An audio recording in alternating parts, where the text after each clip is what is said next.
بسم اللہ الرحمن الرحیم۔ السلام علیکم میرے محترم بھائیوں اور بہنوں، ہمیشہ کی طرح آج بھی میرا خلوص، میری دعائیں اور میری نیک تمنائیں آپ کے ساتھ ہیں۔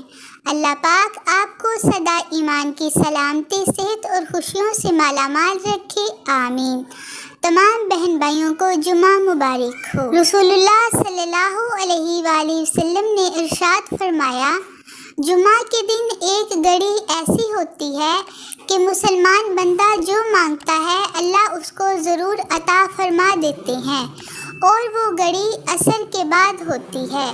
اللہ تعالیٰ آج ہم سب کو وہ گھڑی نصیب فرمائے اور بہترین دعا مانگنے کی توفیق عطا فرمائے، آمین ثم آمین۔ رزق کی تنگی دور کرنے کے لیے جو کوئی جمعہ کی نماز کے بعد یا غفارو 100 مرتبہ پڑھ کر دعا کرے، انشاءاللہ تنگی دور ہوگی اور رزق کے دروازے کھل جائیں گے۔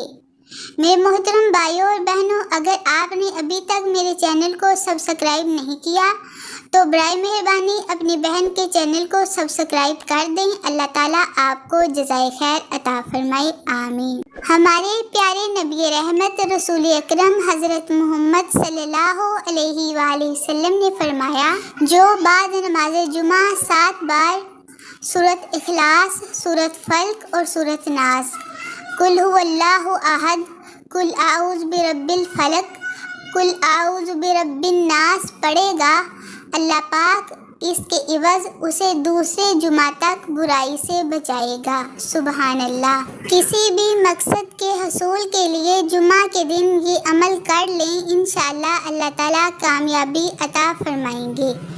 جمعہ کے دن بعد از نماز جمعہ اول آخر 11 مرتبہ درود پاک اور درمیان میں 100 مرتبہ کلمہ طیبہ پڑھنا ہے۔ پھر اللہ تعالیٰ سے اپنے مقصد کی کامیابی کے لیے دعا کرنی ہے۔ 7 ہفتے تک اس عمل کو کریں، انشاءاللہ تھوڑے ہی دنوں میں اس کے اثرات ظاہر ہونا شروع ہو جائیں گے، وقت کشادہ ہوگا اور آپ کا مطلوبہ کام انشاءاللہ پورا ہو جائے گا۔ جمعہ کے دن کی 7 خصوصیات۔ جمعہ کے دن جنت میں اللہ تعالیٰ کا دیدار ہوگا، اسی دن قیامت قائم ہوگی، اسی دن دین اسلام مکمل ہوا، اسی دن جہنم کو بھڑکایا نہیں جاتا، اسی دن جہنم کے دروازے کھولے نہیں جاتے، اسی دن نئے کپڑے پہننا مستحب ہے اور اسی دن نکاح کرنا مستحب ہے۔ آخر پر دوبارہ سے آپ بہن بھائیوں سے گزارش کر رہی ہوں کہ اگر آپ نے چینل کو سبسکرائب نہیں کیا تو ابھی سبسکرائب کر دیں اور ویڈیو کو لائک اور شیئر ضرور کریں۔ اللہ تعالیٰ آپ کو جزائے خیر عطا فرمائے، آمین ثم آمین۔ اللہ حافظ۔